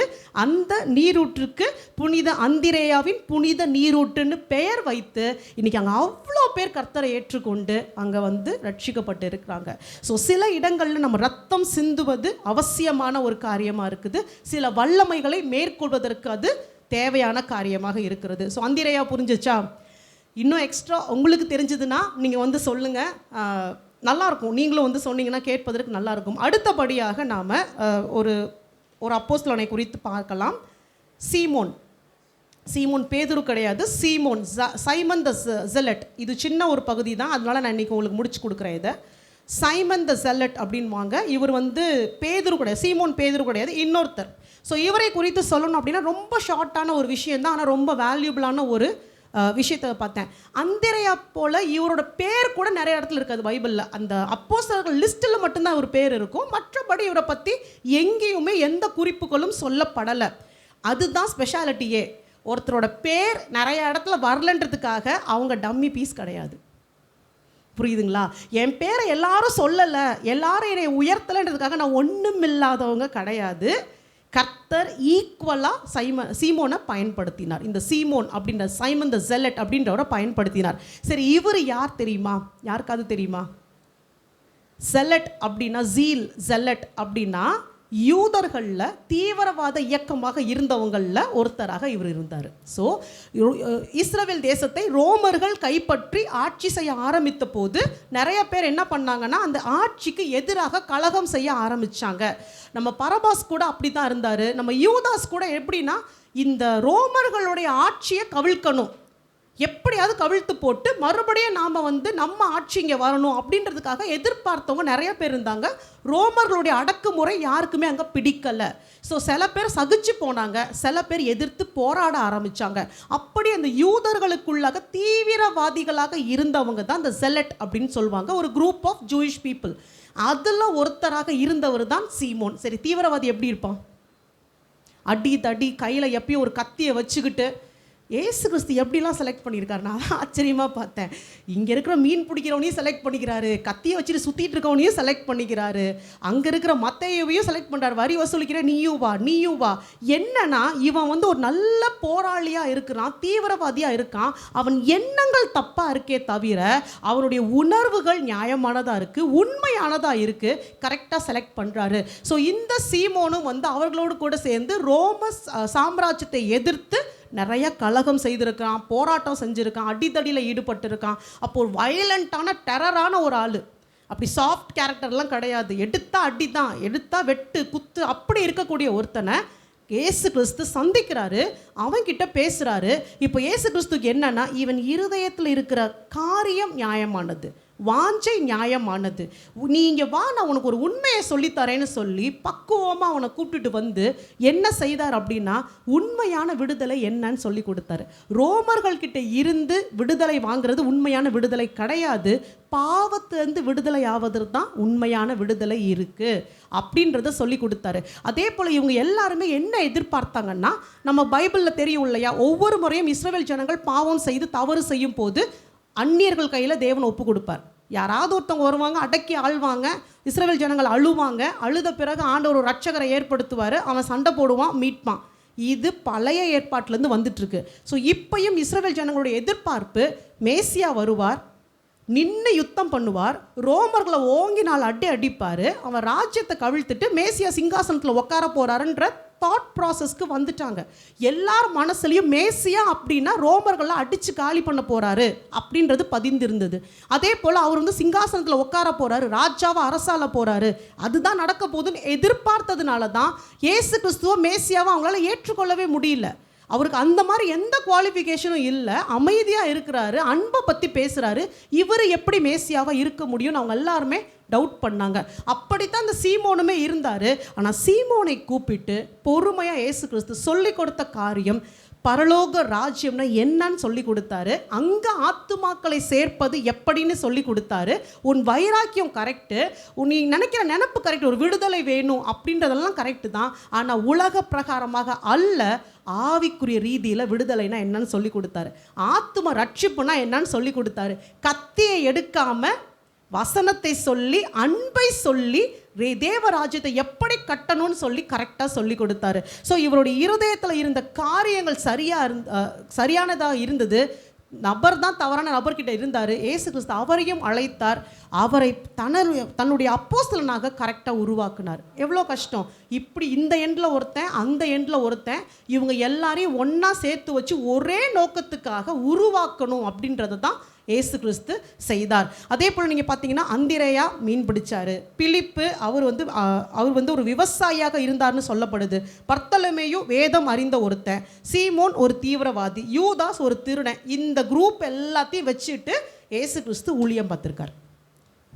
இன்றைக்கி இருக்கிற ஊழியர்களுக்கும் இதுதான், எல்லா குரூப்பும் இருப்பாங்க, நம்ம இயேசு கிறிஸ்துவை போல இத்தனை பேரையும் அனுசரித்து அரவணைத்து பொறுமையாக நோக்கத்தை நிறைவேற்ற வேண்டும். யாரையும் குறை சொல்ல முடியாது. நீ இவங்க இப்படி இருக்காங்க, அவங்க படித்தவன் இருப்பான், படிக்காதவன் இருப்பான், விஷயம் தெரிஞ்சவன் இருப்பான், தெரியாதவன் இருப்பான், எல்லாமே இருப்பாங்க. இவங்க எல்லாத்தையும் சேர்த்து வச்சு தேவன் என்ன திட்டத்தை சொல்கிறாரோ அதை நிறைவேற்றி முடிக்கணுன்றது தான் ஒரு ஊழியக்காரருடைய கடமையாக இருக்குது. அதைத்தான் இயேசு கிறிஸ்து முன்னாடியே செஞ்சு காமிச்சிட்டு போயிட்டார். ஏசுக்கிட்ட போய் இதெல்லாம் எப்படிங்க முடியும்னு கேட்க முடியாது. நான் தான் செஞ்சுருக்கேனேப்பா, உனக்கும் அந்த கிருபையை கொடுத்துருக்கேன். ஆனால் இவங்க எல்லாருக்குள்ளாரே ஒரு ஒற்றுமை இருந்தது. இவர்கள் எல்லாரும் மேசியா வருவதற்காக காத்து கொண்டு இருந்த ஜனங்கள். ஸோ அப்படி தான் இவரை செலக்ட் பண்ணுறாரு. எந்த எக்ஸ்டென்ட்டுக்கு மாற்றி இருந்தார் அப்படின்னா, இந்த சீமோன் வந்துட்டு ஒரு தீவிரவாதி, ரோமர்களை கண்டாலே பிடிக்காது, ரோமர்களை சப்போர்ட் பண்ணுறவங்கள பார்த்தா பிடிக்காது. அப்படி இருந்தவரை மத்தேயுவோட கூட, மத்தேயு யார்? வரி வசூல் செய்கிறவன், ரோமர்கள்கிட்ட சம்பளம் வாங்கி வேலை செய்கிறவன். அவனை யாருக்குமே பிடிக்காது, வரி வசூல் பண்ணுறவங்கள ஒருத்தனுக்குமே பிடிக்காது. இப்போ சீமோனை இங்கே உட்கார வைக்கிறாரு, மத்தேயு இங்கே உட்கார வைக்கிறாரு. நீங்கள் 2 பேரும் சகோதரர்கள்ன்றாரு. 2 பேரும் அமைதியாக இருந்தாங்க. இவன் கத்தி எடுத்து அவனை குத்த போல, அவன் நீ யாரா பெரிய ஆளான்னு கேட்கல. இவர்கள் எல்லாரையும் ஒன்றாக இணைத்து அந்த பந்தியில் உட்கார வச்சார். ஸோ அந்த பந்தி அவ்வளோ ஈஸியாக நினச்சிடாதீங்க. ஸோ இந்த சீமோன் அந்த மத்தேயுவை தன் சகோதரனாக ஏற்றுக்கொண்டான். அந்த மத்தேயு இந்த சீமோனை தன் சகோதரனாக ஏற்றுக்கொண்டான். பிளெஸ்ஸிங்னா இதுதான், பிளெஸ்ஸிங்னா இதுதான், ஊழியம்னா இதுதான். ஸோ இப்படி 2 எக்ஸ்ட்ரீம் இருக்க ஒருத்தவங்களை கொண்டு சகோதரர்களாக மாற்றி பந்தியில் உட்கார வச்சு தன்னுடைய சரீரத்தை கொடுத்தார் இல்லையா, அதுதான் மேன்மை, அதுதான் மேன்மை. ஸோ இந்த சீமோன் என்ன பண்ணுறாரு, இவரும் இந்த சுவிசேஷத்திற்காக தன்னை ஒப்பு கொடுக்குறாரு. இவரும் நிறைய இடத்துக்கு போய் சுவிசேஷத்தை அறிவிக்கிறார். எக்ஸாக்டாக இவர் எந்த ஊரில் செத்து போனார் அப்படின்றத, மரித்தார் அப்படின்றது இன்னும் டிஸ்பியூட் தான். சில பேர் இவர் அர்மீனியாவில் செத்து போனதாக சொல்கிறாங்க, இல்லை இன்னும் சில பேர் இல்லை பெய்ரூட்டில் செத்து போனதாக சொல்கிறாங்க. ஸோ அதை பற்றி ஒரு தெளிவான இவர் எங்கே மரித்து போனார், எந்த ஊரில் மரித்து போனார் அப்படின்றது சொல்லப்படலை. நிறையா அதில் பர்ஷியா, சில பேர் சொல்கிறாங்க அவர் பர்ஷியாவில் தான் மரித்து போனார் அப்படின்னு சொல்கிறாங்க. ஆனால் ஒரு விஷயம் உண்மை, அவர் மரிக்கிற வரைக்கும் கிறிஸ்துவின் சுவிசேஷத்தை அறிவித்து அதற்காக போராடினார். சில பேர் சொல்கிறது என்ன அப்படின்னா, அவர் பிரிட்டன் வரைக்கும், இங்கிலாந்து வரைக்கும் போய் தேவனுடைய சுவிசேஷத்தை பிரசங்கித்தாராம். எங்கேயோ பிறந்து எங்கே வரைக்கும் போயாச்சு. அடுத்து என்னுடைய ஒரு முக்கியமான கேள்வி, சரி இவர் எப்படி மரித்து போனான்னு சொல்லிட்டு இந்த கேள்வி உங்களுக்கு கேட்குறேன். நீங்கள் வீட்டில் அதை போய் தியானம் பண்ணி பாருங்கள். இவரை சில பேர் சொல்ல தலை வெட்டி கொண்டாங்க, இல்லை தூக்கில் போட்டு கொண்டாங்க. ஆனால் எல்லாராலும் ஏற்றுக்கொள்ளப்படுற ஒரு காரியம் என்ன அப்படின்னா, ஒரு ரம்பத்தை வச்சு தலையிலேருந்து கால் வரைக்கும் 2 துண்டாக அறுத்து கொண்டாங்களாம். அது செய்யும் போதும் அவங்கெல்லாம் பிரசங்கம் பண்ணிகிட்டே செத்துருக்காங்க. எனக்கு இதுதான் ஆச்சரியமாக இருக்குது. அது மரணம், வலி, வேதனை அதெல்லாம் இல்லை. ஸோ எல்லாத்தையும் தாண்டி ஒவ்வொரு அப்போஸ்தலனும் இயேசு கிறிஸ்து சிலுவையில் அறையப்படும் போது ஓடி போனது உண்மை தான், நின்று பார்க்கல, தைரியம் இல்லை. ஆனால் அந்த சிலுவை மட்டும்தான் அதன் பிறகு அவங்களுக்கு எல்லாமுமா இருந்தது. அவங்க கண்ணுக்கு முன்னாடி அந்த சிலுவை மட்டும்தான் இருந்தது. தாங்களும் அது போல் மரிப்பதற்கு பின்வாங்கவே இல்லை. ஸோ அங்கே விட்டுட்டு ஓடி போயிட்டா நம்ம குறை சொல்லிட்டு ஒன்றும் பிரயோஜனம் இல்லை. ஆனால் அவங்க வாழ்க்கையில் சாதிச்சிட்டாங்க. ஒரு தரம் தான் ஓடி போனாங்க. அந்த சிலுவையில் இவங்க மரிப்பதற்கு தயங்கவே இல்லை, தன்னை ஒப்பு கொடுத்தவர்களாகத்தான் இருந்தாங்க. ஸோ நான் என்ன கேட்கணும் அப்படின்னு நினச்சேன் அப்படின்னா, இதே போல் இன்றைக்கி நாம் எந்த அளவுக்கு நம்மளை ஒப்பு கொடுக்க முடியுது, எந்த அளவுக்கு ஒப்பு கொடுக்குறோம். இப்போ இவங்களுக்கு இதெல்லாம் தேவையா? அடுத்து இவங்க போய் ஒரு ஊரில் இயேசு கிறிஸ்து தான் மெய்யான தெய்வம் பிரசங்கம் பண்ணுறாங்க. ஸோ இந்த டாபிக் வரேன், நான் இதோடு முடிக்கிறேன். ஸோ இயேசு கிறிஸ்து தான் மெய்யான தெய்வம்னு போய் சொல்கிறாங்க. இன்றைக்கி இருக்கிற இன்டர்நெட் ஃபெசிலிட்டி இல்லை, இன்றைக்கி இருக்கிற வசன ஆதாரங்கள் இல்லை, பைபிள் இல்லை, ஒன்றுமே இல்லை. புதுசாக ஃபஸ்ட்டு டைமாக ஒரு ஊருக்குள்ளார போய் இது வரைக்கும் நீ வணங்கிட்டு இருக்க தெய்வம்லாம் தப்பு, இயேசு கிறிஸ்து தான் மெய்யான தெய்வம் அப்படின்னு போய் இவங்க சொல்கிறாங்க. சொல்லிட்டு இருக்க இவங்க கிட்ட வசதி கிடையாது, கார் கிடையாது, பங்களா கிடையாது, சொத்து சுகம் கிடையாது, நல்ல ட்ரெஸ்ஸு கூட கிடையாது, ஒன்றுமே இல்லை. இவங்களே ஒரு பரதேசி கோலத்தில் போய் நின்று அடி வாங்கி வாங்கி நின்று பிரசங்கம் பண்ணுறாங்க. அடுத்து பிரசங்கம் பண்ணி இயேசுதான் தெய்வம்னு சொல்லி வல்லமையாக ப்ரீச் பண்ணும்போது அந்த ஜனங்கள் கண் பார்க்க இவங்களை பிடிச்சி ரம்பத்தில் நடுவாக வெட்டி கொள்கிறாங்க. அதை பார்த்த பிறகு ஜனங்கள் கர்த்தரை ஏற்றுக்கிட்டாங்க. இதுதான் என்னால் நான் அதை தான் யோசிச்சு பார்க்குறேன். இன்றைக்கி நம்ம இவ்வளவு ப்ரொவைட் பண்ணி ஜனங்க கிட்ட தட்டில் வச்சு ஊட்டி விடுற அளவுக்கு எல்லாம் செஞ்சும் பைபிளில் ஆதாரம் இருக்கா, நீ சொல்கிறது உண்மையானு லட்சம் கேள்வி கேட்குறாங்க. ஒரு விஷயத்தை அக்செப்ட் பண்ணிக்க முடிய மாட்டேன்னுது. ஆனால் அன்னைக்கு அவங்க கண்ணு பார்க்க இந்த அப்போஸ்தலர்கள் வெட்டி கொலை செய்யப்படுறாங்க, துன்புறுத்தப்படுறாங்க. தான் கிறிஸ்துவை ஏற்றுக்கிட்டா இதே நிலைமை தெரிஞ்ச பிறகு இயேசு கிறிஸ்து வேணும்னு ஏற்றுக்கிட்டாங்க. கூட்டமாக ஏற்றுக்கிட்டாங்க. அவங்க டவுட் பண்ணவே இல்லை, சந்தேகப்படலை, கேள்வி கேட்கல, பின்வாங்கலை. மரணம் ஓகேன்னு சொல்லி கர்த்தரை ஏற்றுக்கிட்டாங்க. எனக்கு இங்கே போனால் கார் கிடைக்கும், பங்களா கிடைக்கும், வசதி கிடைக்கும், வாய்ப்பு கிடைக்கும், பெரிய வேலை கிடைக்கும், என் பிள்ளைக்கு திருமணம் ஆகும், இதெல்லாம் சொல்லி இல்லை. இன்னைக்கு நான் இயேசு கிறிஸ்துவை ஏற்றுக்கிட்டா இந்த அப்போஸ்தலனை போல என்னை அடித்து கொள்ளுவாங்கன்னு தெரிந்த பிறகு கர்த்தர் மேல் இருக்கிற பாசத்தினால, அன்பினால கர்த்தரை ஏற்றுக்கிட்டாங்க. எங்கே இன்றைக்கி தப்பு நடக்குதுன்னு எனக்கு தெரியல. இப்போ பிரசங்கம் பண்ணுறவங்க என்ன பிரசங்கம் பண்ணுறாங்க, ரிசீவ் பண்ணுறவங்க என்னத்தை ரிசீவ் பண்ணுறாங்க, என்ன எதிர்பார்ப்போட கிறிஸ்து கிட்ட வர்றாங்க. இத்தனை அப்போஸ்தலர்களும் எங்கேயுமே காசை பற்றி, பணத்தை பற்றி, உங்களுக்கு இவ்வளோ கிடைக்கும், ஏசு கிறிஸ்துக்கிட்ட வந்தால் உனக்கு இத்தனையும் கிடைக்கும், இல்லை. நீ இயேசு கிறிஸ்துவிட வந்தால் உபத்திரவம் உண்டு, ஆனால் அவர் தான் மெய்யான தேவன், அவரை அன்றி உனக்கு ரட்சிப்பு இல்லைன்னு சொல்லி தான் பிரசங்கம் பண்ணாங்க. நான் மரித்தே போனாலும் நான் கர்த்தருக்கு உண்மையாக இருப்பேன் நின்னாங்க. அதை பார்த்த ஜனங்கள் அப்படியே கிறிஸ்துவை ஏற்றுக்கொண்டாங்க. எங்கேயுமே ட்ராக்ஸ் கொடுக்கல, எங்கேயுமே போய் மைக்கை பிடிச்சி மீட்டிங் போடல, ஒன்றும் பண்ணலை. சொல்லப்போனது மைக்கு கூட இல்லை. அவங்க நின்று பிரசங்கம் பண்ணும் போது எத்தனை பேருக்கு கேட்டிருக்கோம். ஆனால் கூட்டமாக வந்தாங்க, தாகத்தோடு வந்து கேட்டாங்க. பேசினவர் பரிசுத்த ஆவியானவர். அவருக்கு இடம் கொடுக்கும்போது அங்கே அத்தனை அற்புதங்கள் நடந்துச்சு. இன்றைக்கி எங்கே நம்ம தவறு செய்கிறோம்? ஏன் இன்னும் இன்றைக்கி அப்படிப்பட்ட ஒரு எழுப்புதல் வரலை? எங்கே, யார்கிட்ட என்ன பிரச்சனை? இதெல்லாம் நம்ம அனலைஸ் பண்ணி பார்க்கணும். அதுக்கு தான் நான் அப்போஸ்தலர்களை குறித்து எடுக்கிறேன். ஸோ நான் இன்னும் என்ன பண்ணணும், எங்கே மாற்றம் வரணும்? அடுத்து ஒரு ஹம்பிள் ரிக்வெஸ்ட். இப்போது நம்ம இத்தனை இந்த அப்போஸ்தலர்கள் எல்லாரையும் பார்க்குறோம்ல, இவங்க ஒரு காலத்தில் தவறு செய்தவங்க தான், இல்லைன்னு சொல்ல முடியாது. எல்லாத்தையும் விட்டுருங்க. இயேசு கிறிஸ்து சிலுவையில் அடிக்க போகும்போது எல்லாம் ஓடி போயிட்டாங்க தான், இல்லைன்னு சொல்ல முடியாது. ஆனால் அவர்களுக்குன்னு ஒரு நேரம் வந்தபோது அவர்களுடைய காரியத்தை சரியாய் செய்து முடித்தாங்க. இந்த அந்திரேயாவாக இருக்கட்டும், இந்த பிலிப்புவாக இருக்கட்டும், பர்த்தலோமேயுவாக இருக்கட்டும், சீமோனா இருக்கட்டும், இப்பேற்பட்ட ரத்த சாட்சி அவங்க மரிச்சாங்க. அப்படின்னா இன்னொரு முக்கியமான காரியம் என்ன தெரியுமா? அதற்குள்ளாக சபைகள் உருவாக்கப்பட்டாயிற்று. அந்த சபையில் இருக்க சபையார் கூடி ஜெபித்த ஜெபம். ஃபீல்டில் ஒரு ஊழியக்காரன் போய் நிற்கிறான் அப்படின்னா அவனை சப்போர்ட் பண்ணுறதுக்கு சபையில் இருக்கிற மக்கள் ஜெபிக்க வேண்டும். ரெண்டும் சேர்ந்து. பவுல் சொல்கிறாரா இல்லையா, எங்களுக்காகவும் வேண்டிக் கொள்ளுங்கள். பவுலாகவே இருந்தாலும் நம்முடைய ஜெபம் அவர்களுக்கு கண்டிப்பாக தேவை. ஸோ என்னால் ஃபீல்டுக்கு போக முடியல, ஒரு ஊரில் போய் நிற்க முடியல, ஃபேஸ் பண்ண முடியல, ஓகே, பிரச்சனை இல்லை. இந்த சர்ச்லேருந்து ஒருத்தவங்க ரெப்ரசன்ட் பண்ணி ஒரு ஊருக்கு போகிறாங்க அப்படின்னா அவர்களுக்காக ஜெபிப்பது நம்ம கடமை. அல்லேலூயா.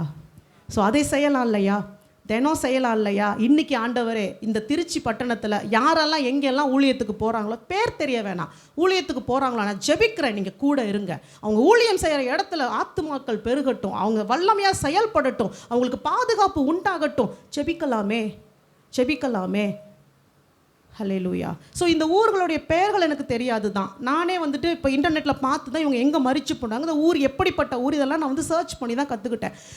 அதே போல் என்னுடைய பிள்ளைகளுக்கு லெசன் சொல்லி கொடுக்கும்போது இந்த நடந்த சம்பவம், அதனால் அவங்கள்ட்ட நான் ஷேர் பண்ணுறேன்.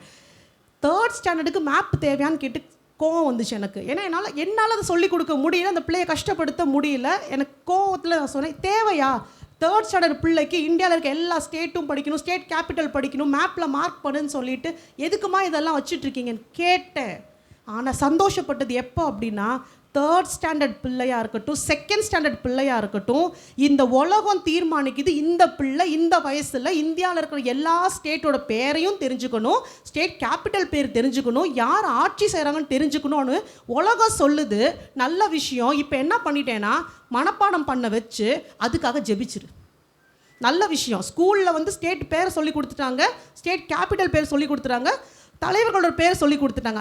டெய்லி ப்ரேயரில் இது எல்லாத்தையும் சொல்லி அவங்க ரட்சிப்புக்காக ஜெபம் பண்ணிடு, முடிஞ்சே போச்சு. ஸோ நாம் அப்படி தான் யோசிக்கணும். உலகம் சொல்லுது, நாம் என்ன சின்ன பிள்ளைங்க நினைக்க முடியாது. அதே தான் நமக்கும். ஒரு இந்தியா மேப்பாவது வாங்கி வச்சுட்டு இன்றைக்கி என்ன பண்ண போகிறோம், போய் எல்லா ஸ்டேட்டோட பேரையும் கற்றுக்கிட்டு ஒரு லைன், ரொம்ப வேணாம், இந்த தமிழ்நாடு ரட்சிக்கப்படணும், இங்கே இருக்கிற தலைவர்கள் உண்மை ஏற்றுக்கொள்ளணும், ஒவ்வொரு ஸ்டேட் பேரை மட்டும் சொல்லுங்கள். நான் திருப்பியும் சொல்கிறேன், அது வல்லமையான ஜெபம், அது வல்லமையான ஜெபம். உங்கள் கண்கள் ஒரு நாள் பரலோகத்தில் அதனோட பலனை காணும். ஸோ டைம் வேஸ்ட் பண்ணாமல் அதை நம்ம செய்யலாம். ஸோ இதைத்தான் நான் சொல்ல வந்தேன். ஸோ அடுத்த வாரம்னு சொல்ல முடியல, மறுபடியும் எப்போ டைம் இருக்கோ நான் வந்து அடுத்த சில அப்போஸ்தலர்களை பற்றி உங்களுக்கு சொல்லித்தரேன். கூடுமான வரைக்கும் தோமாவை குறித்து, ததேயுவை குறித்து நீங்கள் சர்ச் பண்ணி பாருங்கள். உங்களுக்கு என்ன தெரியுது, அதுலேருந்து என்ன கற்றுக்கொண்டோம். இப்போ நீங்கள் வந்து நெட்டில் சர்ச் பண்ணால் நிறைய இன்ஃபர்மேஷன் கிடைக்கணும். இன்ஃபர்மேஷனை பற்றி சொல்லலை, இப்போ இந்த அந்திரேயாவை பற்றி இன்ஃபர்மேஷன் இருந்துச்சு, ஆனால் அதுலேருந்து எனக்கு கர்த்தர் என்ன பேசுகிறார். ஸோ அந்திரேயாவுக்குள்ளார ஒரு பொறாமையின் எண்ணம் இல்லை அப்படின்றது ஒரு வார்த்தையை நமக்கு உணர்த்துறாரு இல்லையா, அந்த மாதிரி நீங்கள் சர்ச் பண்ணுங்கள். கர்த்தர் என்ன வெளிப்படுத்துறாருன்னு வந்து நீங்கள் ஷேர் பண்ணலாம். நம் கண்களை மூடி ஜெபிப்போம். ஸ்தோத்திரம் ஆண்டவரே, நன்றியோடு மே துதிக்கிறேன் அப்பா, ஸ்தோத்தரிக்கிறேன். இந்த அப்போஸ்தலர்களைப் போல கர்த்தாவே நீர் எங்களை எடுத்து பயன்படுத்துங்கப்பா. எதற்காக எங்களை அழைத்தீரோ அந்த அழைப்பை நிறைவேற்ற எங்களை ஒப்பு கொடுக்குறோம் ஆண்டவரே. அது சின்ன ஊழியமோ பெரிய ஊழியமோ அதில் வித்தியாசங்கள் இல்லை, பாகுபாடு இல்லைப்பா. உம்முடைய கண்களில் ஊழியம் விலையேற பெற்றது, ஊழியக்காரர்கள் விலையேற பெற்றோராக இருக்கிறோம். அதனால் நாங்கள் என்ன செய்ய நீர் சித்தமாக இருக்கிறோரோ அதை செய்து முடிக்க எங்களை இன்றைக்கி உருவாக்குங்க, வழி நடத்துங்க. உங்கள் கரத்தில் எங்களை ஒப்பு கொடுக்குறோம் ஆண்டவரே. இயேசு கிறிஸ்துவின் நாமத்தில் பிதாவே, ஆமென்.